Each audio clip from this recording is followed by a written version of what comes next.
Salut à tous les gars, bienvenue dans un nouvel épisode où on va faire suite à l'épisode précédent où on avait commencé l'installation du collecteur de N54 et on avait attaqué un petit peu de tous les côtés. Je vous avais parlé de mon problème de Vanos, je vous avais parlé des difficultés pour installer le collecteur N54 et j'avais commencé également à démonter mon compteur pour pouvoir installer un petit afficheur digital que j'ai trouvé sur le shop que je vous mets ici, et on va détailler l'installation de ce petit appareil dans cet épisode.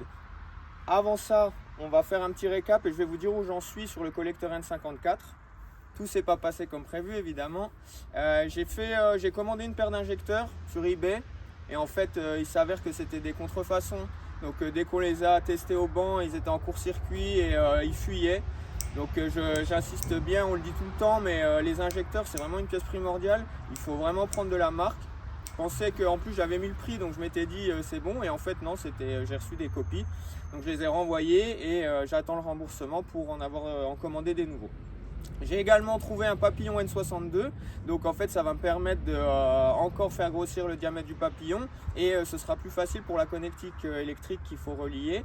J'attends donc de le recevoir. Et pareil, je suis en contact avec un mec qui va m'aider à faire la carto du MS43 une fois que tout ça sera installé.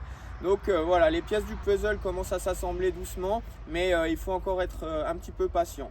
Donc comme on peut patienter de ce côté-là, on va se lancer sur l'installation de ce petit afficheur en détail. Je vais vous montrer le tuto et je vais vous dire tout comment on fait, comment ça marche, et je vais vous faire une petite démo pour vous montrer que c'est un truc intéressant.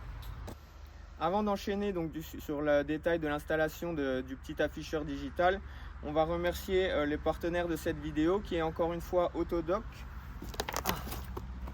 qui nous ont encore bien dépanné. Alors, avant d'ouvrir le colis, je vois les commentaires des mecs qui sont pas contents d'Autodoc.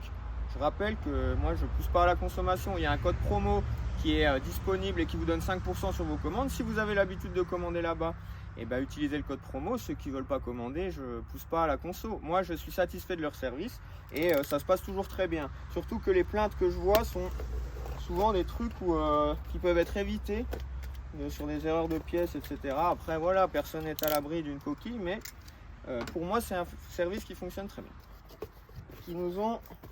Ils ne font pas que de la pièce auto. Cette fois-ci je suis tombé en panne de batterie avec une de mes voitures et du coup ils m'ont envoyé une belle batterie. C'est une grosse batterie, c'est pour la M3, et du coup sachez qu'il y a également de la batterie. Donc Autodoc est un site de vente de pièces détachées auto en ligne qui sont disponibles dans plus de 26 pays. Ils ont une application mobile qui est très bien faite sur laquelle tu peux cumuler des bonus quotidiennement. Je vous montre en même temps. Tu as une gamme de références inimaginable. Tu as toutes les marques du premier prix, du médium et du premium. Après, libre à chacun de commander la marque qui lui convient et qui correspond le mieux à son budget. Vous pouvez assurer vos commandes pour seulement 4 €, ce qui fait que s'il y a le moindre problème dans une pièce que vous recevez, une compatibilité ou que vous ne voulez plus la pièce, ils prennent le retour à leur charge et c'est gratuit. Donc un grand merci à Autodoc. N'oubliez pas que vous pouvez profiter du code promo Car par tête qui vous donne 5% sur chacune de vos commandes et qui est valable dans tous les pays francophones. Et maintenant, on va aller installer ce petit afficheur. Ça y est, donc le compteur a été démonté dans le précédent épisode et maintenant nous allons nous attarder, on va l'ouvrir pour justement venir installer cet afficheur. Alors, première étape, il faut démonter, il y a des vis un peu tout le tour du compteur. On va séparer le bloc, la partie arrière de la partie avant.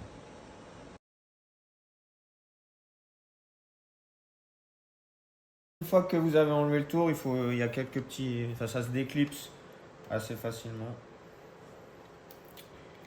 Alors, pendant qu'on est dans le compteur, on va faire un full repair. Hein.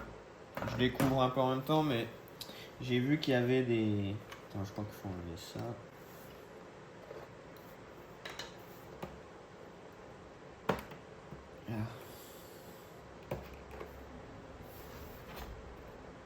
J'avais déjà ouvert, une petite... Ils te la vendent sur eBay pour 30 balles pour faire la conversion 4 cylindres, 6 cylindres. Voilà. Et en fait, Là, tu as des petits accumulateurs, des petites piles quoi, qui doivent faire 3 volts, je crois. Et elles se déchargent au cours de leur vie quoi. Et donc ça fait jamais de mal de les remplacer d'après ce que j'ai lu. 0,75 volts. Ah, 3,2. On va essayer, il va falloir enlever les aiguilles, enfin l'aiguille là. Ouais.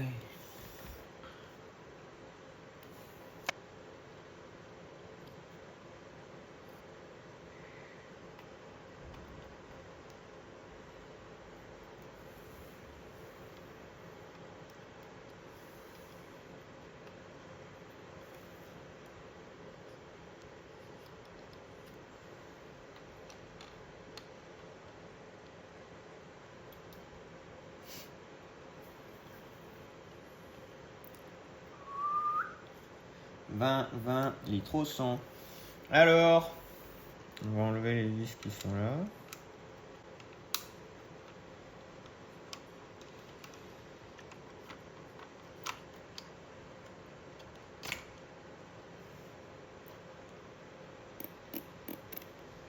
Donc il va falloir enlever tout ce bloc là, qui est tenu à mon avis par cette partie là. C'est une modif irréversible. Mais en soi, si ça fonctionne, c'est beaucoup mieux que... Enfin, ça t'aura pas envie de revenir en arrière, quoi.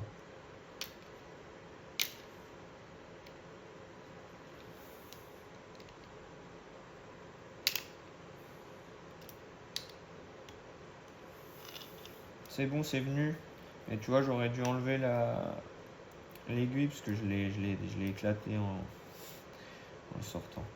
Et là, le dernier truc qu'il faut faire pour que ça sorte, c'est que là, tu as 4 contacts. On va les couper.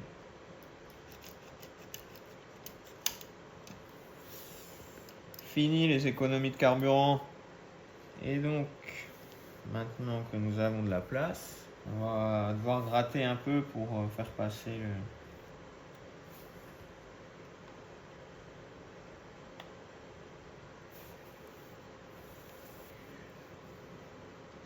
On va venir enlever un peu tout ça. Je vais faire ça sur le balcon parce que sinon ça va criser à la maison.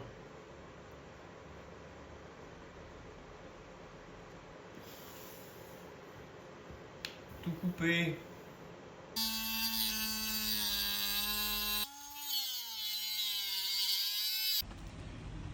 Voilà, une fois mis en place, ça donne ça. Et en fait, ce qu'on se rend compte, c'est que le bas du compteur là, il dépasse un peu sur l'écran.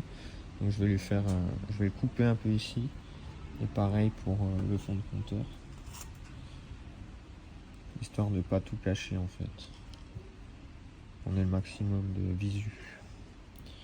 Donc un petit coup de Dremel ici.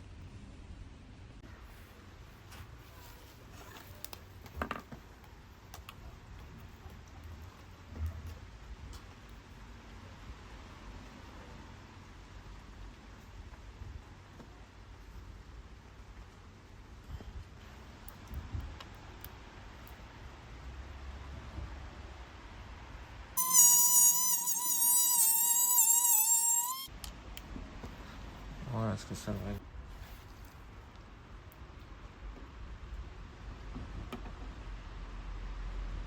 Parfait. Et là, je vais le reporter du coup sur le fond de compteur. Et on sera bien.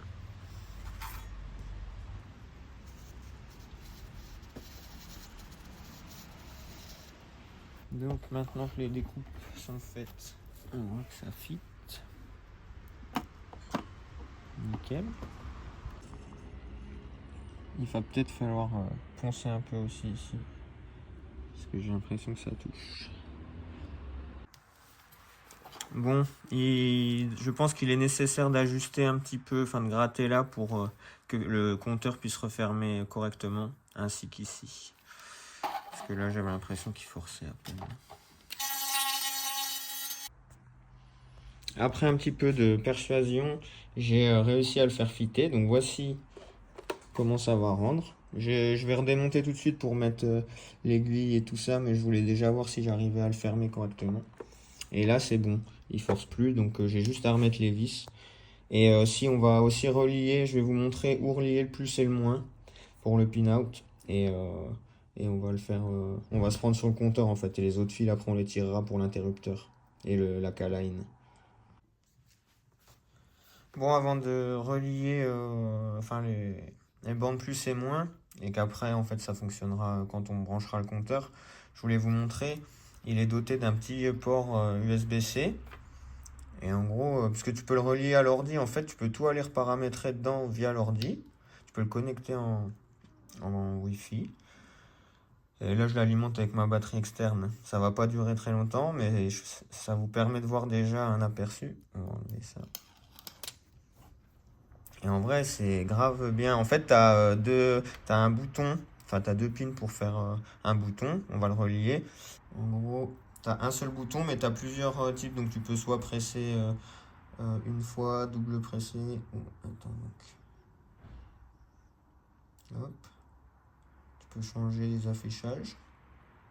Tu peux tout paramétrer, hein. Ouais, voilà. Ça, c'est un accéléromètre. Voilà, moi, j'ai paramétré pour voir mes vanos.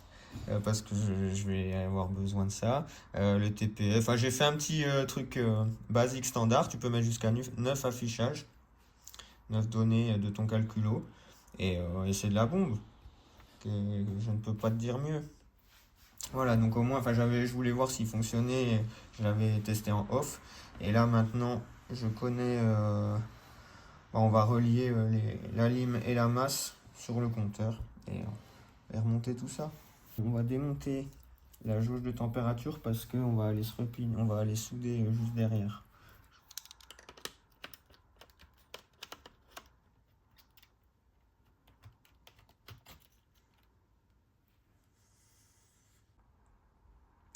Alors, j'ai ouvert le petit boîtier pour vous montrer un petit peu comment c'est fait derrière. Je pense qu'il y en a qui vont reconnaître. En fait, ils sont tous configurés pareil. Tu peux leur faire plein de trucs. Il y a un petit slot pour une carte SD. Et là, tu as différents connecteurs pour tes entrées analogiques ou non. Et moi, ce qui m'intéresse du coup, c'est un plus, un moins. Et la K-line également, qui est... Attends, je vais pas réussir à vous montrer. Je vous mettrai une photo du pin-out, ce sera plus joli. Mais en gros, sachez que sur le connecteur du bas, tu as le plus et le moins, noir et rouge. Et le blanc, c'est la K-line. Je les ai pas fait partir au même endroit, j'ai juste isolé mon bouton et ma K-line parce que c'est ce qui va sortir du compteur. Et là, le plus et le moins, on va aller les souder ici. Là, vous voyez, il y a des numéros de pin ici, là. 13, 26 et 1 et 14.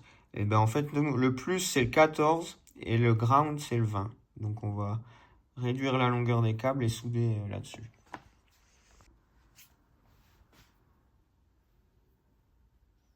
Ça, c'est ce qui va ressortir. J'ai fait également une petite aération pour pouvoir sortir les câbles.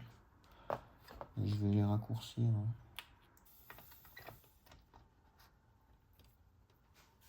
Voilà.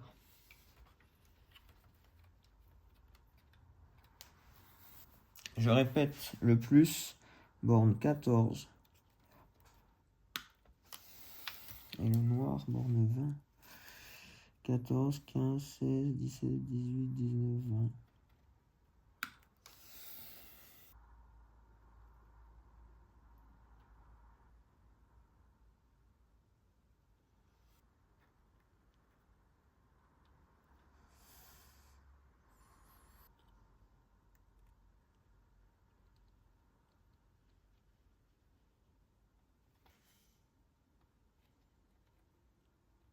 Good. Ça tient.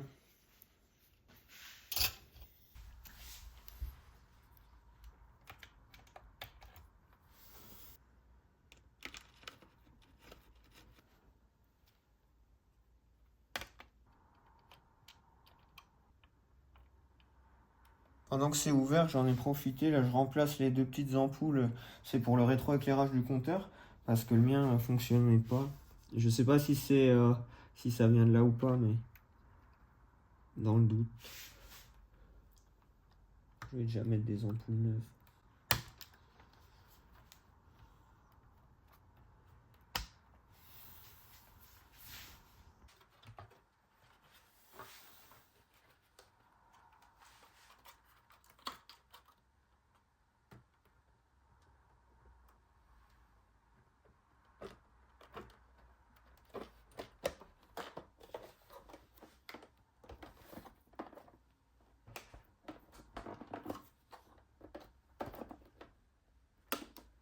Hop.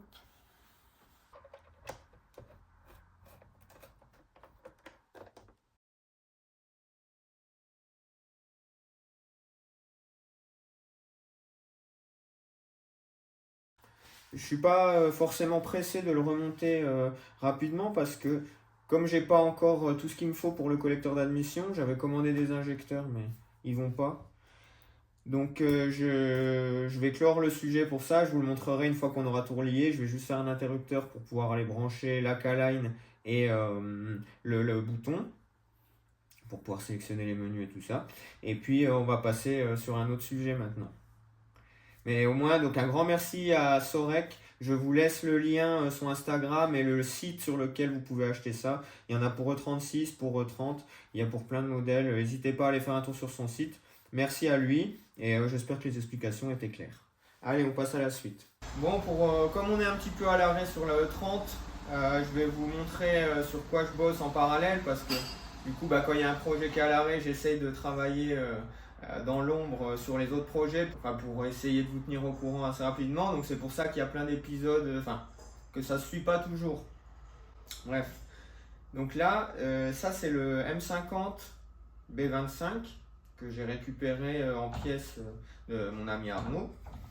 Et ce que j'ai fait là, c'est que je lui ai mis un petit coup de propre et j'ai installé le vilebrequin de 2,8 litres. Et je vais vous montrer du coup, parce qu'il y en a beaucoup qui me demandent comment ça se passe pour les strokes, pour augmenter la cylindrée. C'est tout simple, je le détaille très simplement ici et après on le verra en détail aussi pour le montage final.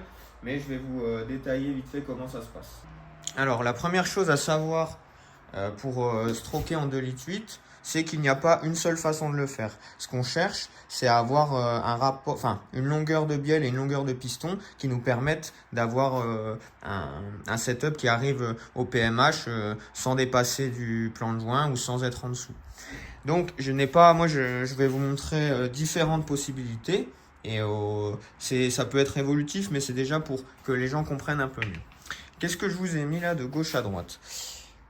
Ici, c'est une bielle piston de M50 B25 non Vanos, donc bielle en 135 mm et les pistons des non Vanos.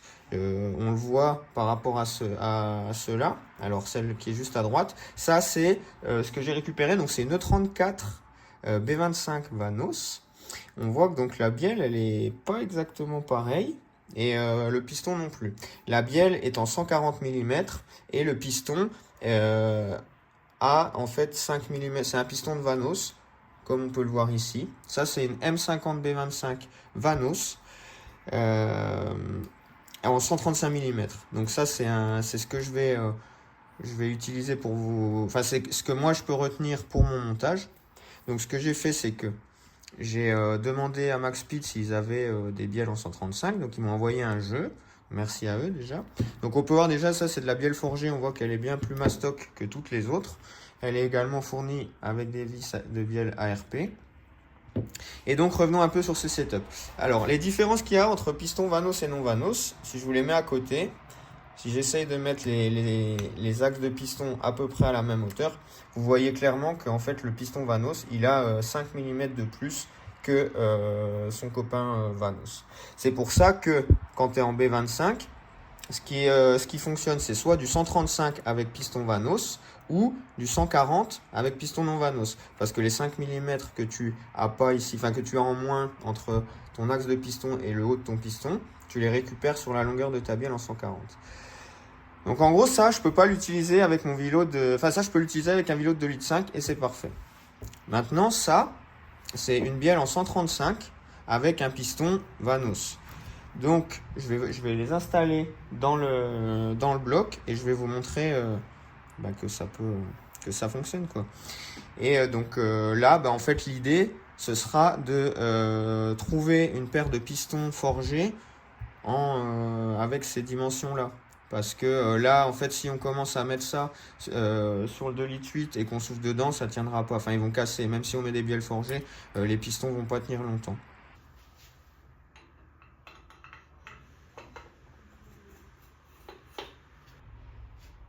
Ergot sur ergot, toujours.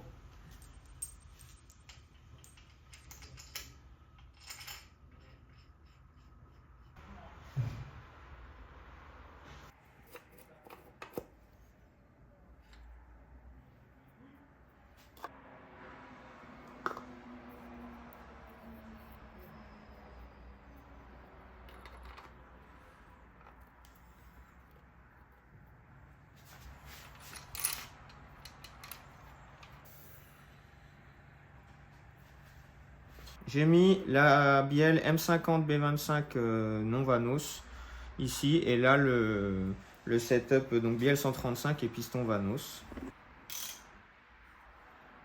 Donc là on voit clairement que le piston il dépasse du plan de joint, donc ça va pas du tout. Ah, ça ne pourrait pas aller, c'est parce qu'en fait la course du 2,8 litres est plus longue. Enfin, vous l'aurez compris, je pense. Et quand on vient avec le bon setup,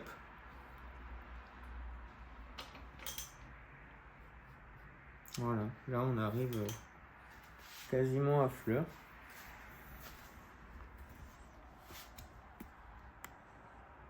Faudrait calculer le Hervé que ça donne, mais je pense qu'on est aux alentours du Hervé d'origine là. Donc voilà une des possibilités pour passer en 2,8 litres. Donc il te faut ton vilebrequin de 2,8 litres, bielle en 135 et piston Vanos. Ça te permet, du coup, si tu veux rester en atmo, tu fais ça, ça se trouve facilement, des bielles pistons. Et tu peux gagner 0,3 litres de cylindrée assez, pour pas énormément cher. Et c'est invisible. Voilà pour la petite explication. En fait, j'ai plusieurs projets en cours.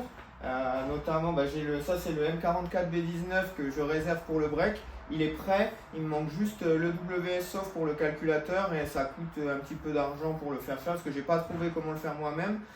Donc j'attends pour pouvoir envoyer le calculateur aux gars qui doivent le faire. Et j'ai également reçu mon vilebrequin de S54 rectifié. Donc ça va être le sujet d'une des prochaines vidéos. Je pense que j'ai quasiment tout. Je vais vous présenter un rebuild de S54 dans les règles de l'art, à ma façon. Et pour que ça serve au plus grand nombre d'entre nous et d'entre vous. Parce que je sais que pour les calages d'Istrie, Vanos, etc., c'est vachement tricky.